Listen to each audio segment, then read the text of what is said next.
A gente tem um desafio, gente, muito grande, né? Porque agora a gente quer trabalhar um capítulo por dia e é a correria. Então vamos à obra, tá? Muito trabalho agora, presta muita atenção. O tema de hoje é Abraão justificado. Então vamos ver Romanos 4, versículo 1 diz assim: Que pois diremos? Ter alcançado Abraão, nosso pai, segundo a carne? Porque se Abraão foi justificado por obras, tem de que se gloriar, porém não diante de Deus. Porque diz a Escritura, Abraão creu em Deus e isso lhe foi imputado para justiça. Muito bem. Coisa interessante da carta aos Romanos é que Paulo, ele usa uma linguagem com muitos termos jurídicos. Você vê que ele trata de justificação muitas vezes como se estivesse diante de um tribunal. Ele usa exemplos do direito mesmo, né? Principalmente da época dos romanos, dos exemplos assim de julgamento. É como se estivesse realmente num julgamento, ele falando o que é justificado, o que não é, o que é condenado, o que não é. O termo justificado se aproxima mais do termo absolvido. Então tudo isso a gente vai discutir porque ele usa essa estratégia para explicar que todos nós estávamos condenados, mas através de Jesus Cristo nós somos absolvidos. Então, assim, uma forma bem simplória, é isso que a carta vem trabalhar. E ele usa aqui novamente que Abraão ele foi justificado, né? Ele foi imputado para a justiça. Né? Outra tradução ideal seria acreditado para a justiça, que é um termo contábil, né? Contábil em documentação comercial antiga. Então nós vamos falar sobre Abraão, porque aparece isso no Antigo Testamento. A gente está falando de Gênesis 15, 6. Fala exatamente isso, que Abraão, por crer, tudo o que aconteceu lhe foi imputado por justiça. Bispo G, como uma ação de fé pode justificar Abraão sem que naquela época não existia lei? Então, se a gente colocar, né, na ótica do que o apóstolo Paulo já está nos ministrando, ele tem algo bem favorável a ele, né? Porque a lei depois veio para denunciar e, obviamente, ampliar as consequências do pecado, né? Então, o que ele faz ali, ele é justificado por ações espirituais de fé. E olha que ele é o início, né, da caminhada dele, tudo, e a gente percebe que ele toma alguns posicionamentos até errados, mas a graça é algo que ela é antes de qualquer outra coisa. Antes de existir o universo, a graça do Senhor Jesus já existia, né? Eu lembro de um momento, Bispo G, que acho que trata um pouquinho sobre essa justificação meio que sem merecimento, não apenas por obras. Que eu acho que fala bastante sobre isso nessa ocasião. Porque ele falou, você pode se gloriar pelas tuas obras, mas não quer dizer que diante de Deus você está justificado por elas. Por exemplo, lá em Gênesis 12, quando ele vai para o Egito, Abraão decide ir para o Egito, ele tem uma situação com o faraó, né? Faraó fica gamado na sua esposa, Sara, que era meio irmã de Abraão, né? O negócio também era meio esquisito ali. E o que aconteceu é que por causa dele ter tentado, vamos dizer assim, né, se aproximar de Sara e tudo mais, ele acabou amaldiçoado. Agora, Abraão também mentiu, porque Abraão falou que não, mas ela é minha irmã.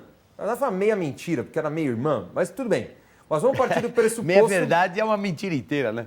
Ele estava escondendo que ela era esposa, então é uma mentira, né? Claro. Agora, tô brincando. Mas agora, vamos pensar assim, o cara mentiu e ele sai do Egito rico, resolvidíssimo, e o outro, que foi vítima da mentira dele, foi amaldiçoado, foi vítima de uma praga. Me explica isso, Bispo G, é justo? Que justiça é essa, né? Então, é isso que a gente tem que entender, o que é a justiça do Pai, né? Porque a gente, quando nós temos filhos, a gente entende um pouco, bem pouquinho, daquilo que é a justificação que procede de Deus, né? Porque, às vezes, nossos filhos fazem uma ou outra coisa errada, mas ainda assim a gente leva em conta. Por quê? Porque nós sabemos, estamos investindo neles, no futuro, conhecemos que eles têm boa índole, que têm um futuro bom, que andam com a gente, são fiéis. Então, são sentimentos que levam a gente passar por cima, entre aspas, de algumas coisas. Só que o sentimento de Deus ainda é muito mais profundo, porque nós esperamos o futuro.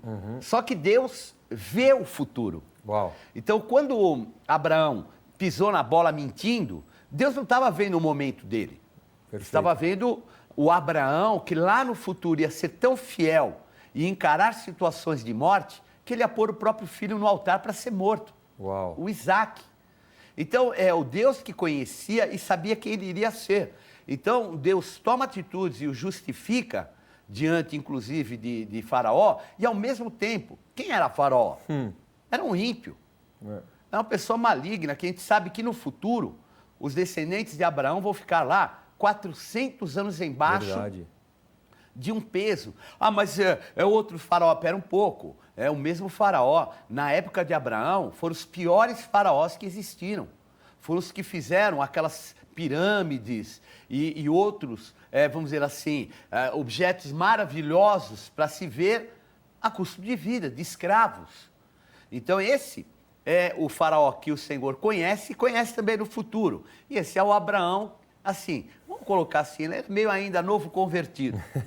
Tinha muito a aprender e Deus, como pai, o justificou. Ainda é café com leite. Ainda é café com leite. Tá valendo ainda, não tá no time principal ainda. E ele tinha fé, né? Porque deixar tudo, família, parentela, com certeza. ambiente, tudo, para ouvir um Deus e seguir, e sem saber para onde ia. 10 gerações após Noé. Nossa, sem dúvida. Né? Muito tempo, né? Uau. Agora, Abraão era um prosélito. Eu falo isso por quê? Porque ele era um pagão. Ele era um babilônico que se converteu à condição de um judeu, segundo toda essa perspectiva. Não tinha lei, né? O prosélito tem como base a conversão já na lei. Mas poderia dizer que ele é um prosélito, era um convertido. Eu acho assim. É bem interessante a gente falar sobre isso, porque às vezes as pessoas elas deixam de olhar o contexto geral, global da Bíblia. Então você fala, mas Abraão foi o primeiro. Não, Abraão não foi o primeiro. Havia já um Deus todo-poderoso, único Deus que era já cultuado. Ah, bispo, como é que você me garante isso? Melquisedeque, sacerdote de Salém, que era sacerdote do Deus Altíssimo.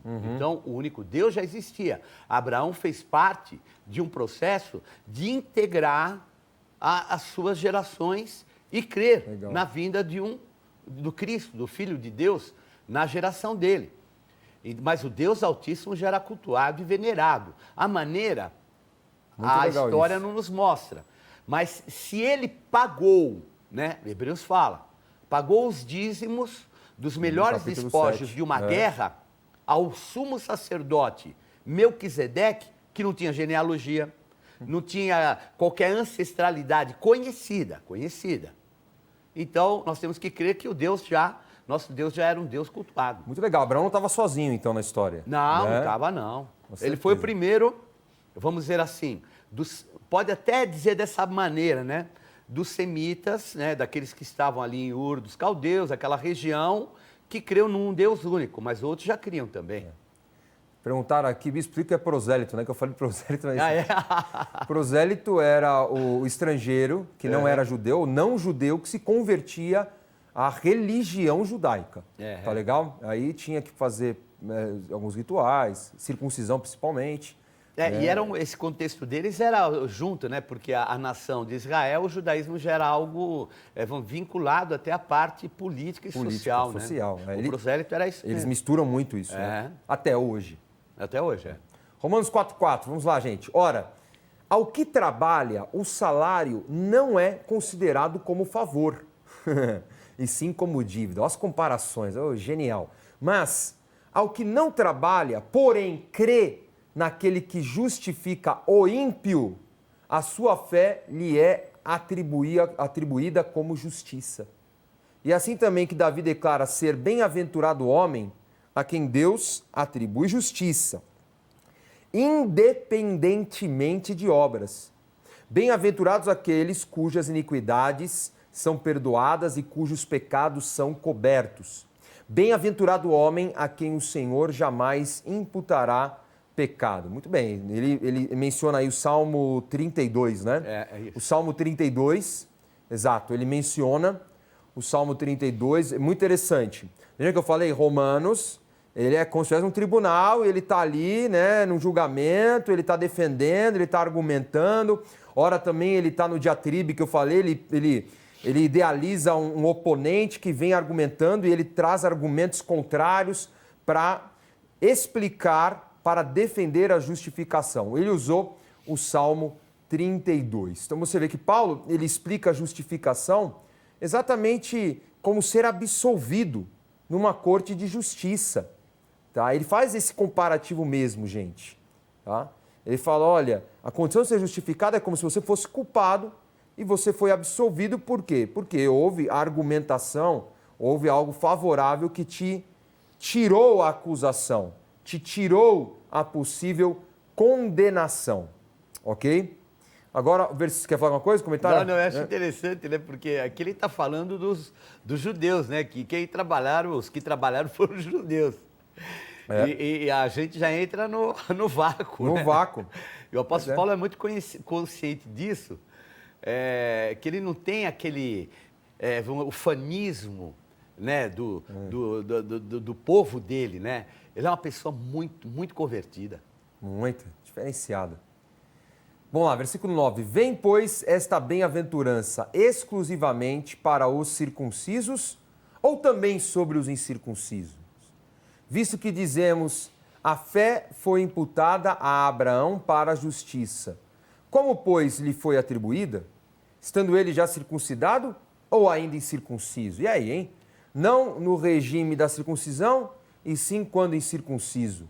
E recebeu o sinal da circuncisão como selo da justiça da fé, que teve quando ainda incircunciso, para vir a ser o pai de todos os que creem, embora não circuncidados, a fim de que lhes fosse imputada a justiça. E pai da circuncisão, isto é, daqueles que não são apenas circuncisos, mas também andam nas pisadas da fé que teve Abraão, nosso pai, antes de ser circuncidado. Bom, ele usa como argumento, Bispo G, que Abraão está nessas duas dinâmicas, né? Ele tem o seu momento incircunciso e ele tem o seu momento circunciso. Ele argumenta o quê? Abraão, ele é um exemplo de justificação para quem é incircunciso, que era pagão como ele, não judeu. E ele também é um exemplo de justificação para os circuncidados, assim como ele foi também. Então isso é fantástico, fantástico. Porque Abraão, ele foi circuncidado no mínimo 13 anos após ele se converter, ele seguir a orientação de Deus. Então ele teve o seu chamado com 75 anos, sai de Harã, vai para Canaã, então ali ele já tem a sua fé, né? Ele já é justificado ali pela fé.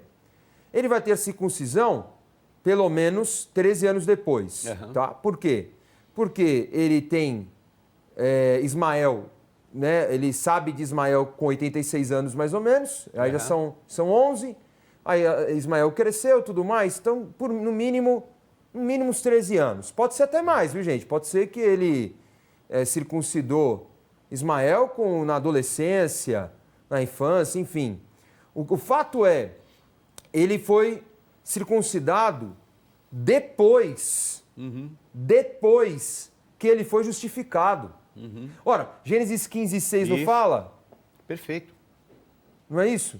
Gênesis 15 deixa muito claro, era o momento da maior indecisão dele, e tudo que estava no coração dele, Deus já fala antes dele falar, fala assim, eu sou, né? Já vem e coloca tudo certo, se eu estou escudo, teu galardão será sobremodo grande. Aí ele abre o coração e fala, estou mal, passando por isso, não tenho filho, e aí ele toma uma atitude de fé, de crer, né? Então aí é o posicionamento de fé para a justiça. Exato. E depois, capítulo 17, vem a circuncisão. Vem a circuncisão. Então isso é incrível. Como o Paulo conseguiu encontrar um argumento, cara, que fala, olha, ele representa duas realidades, judeus e não judeus. Os dois vão ser justificados pela fé. Fé para se converter e fé para ser circuncidado. Né? Obedecer, confirmar, ele fala selo, né? Selo. Selar a aliança. Selar aquilo que ele fez com 75 anos. Então é incrível essa argumentação.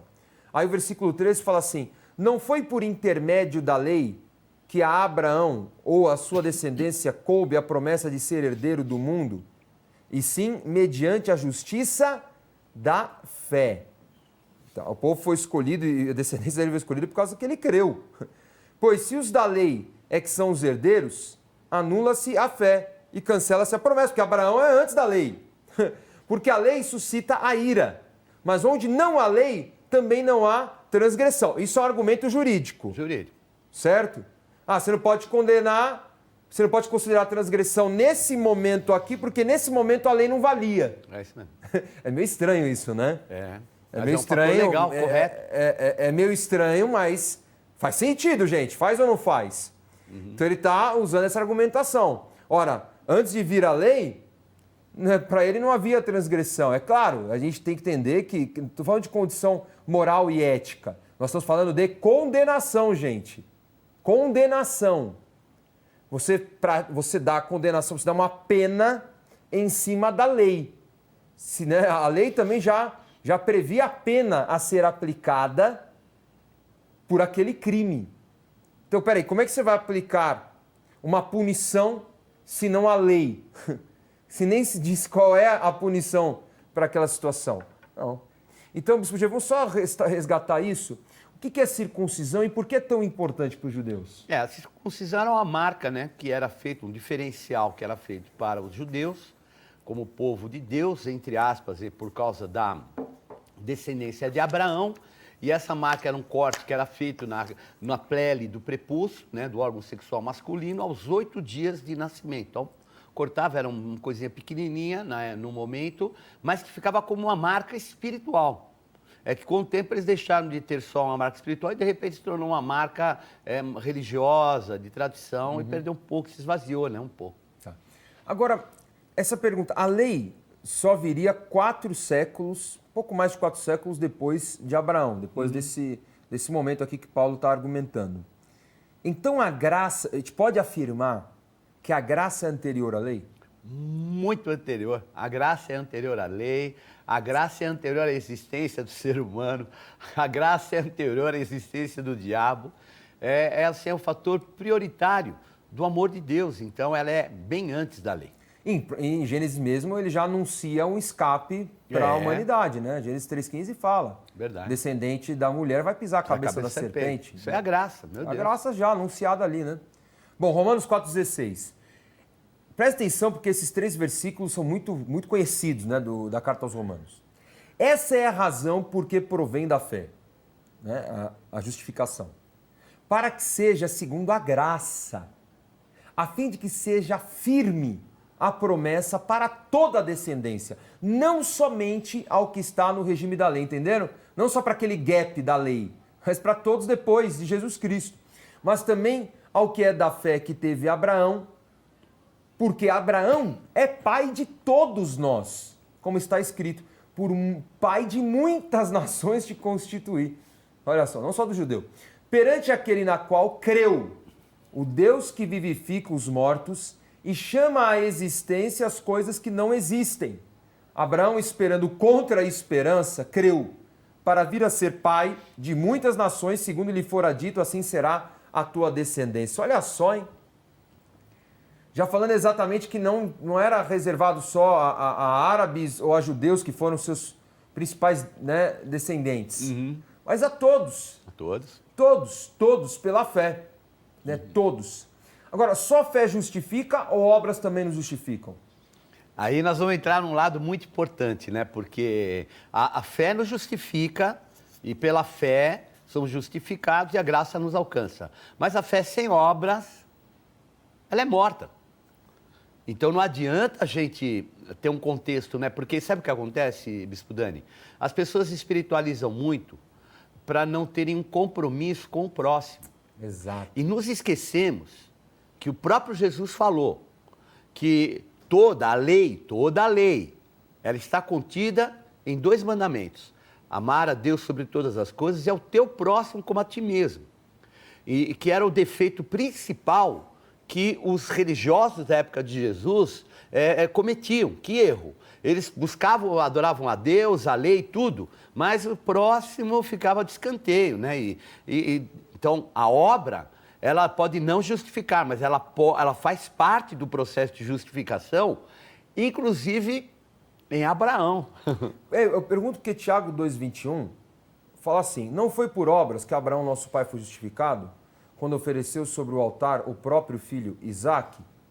Vês como a fé operava juntamente com as suas obras. Com efeito, foi pelas obras que a fé se consumou. Então é exatamente o que o bispo G está falando. Não é que Tiago não está aqui contradizendo o que Paulo falou. Não, de maneira nenhuma.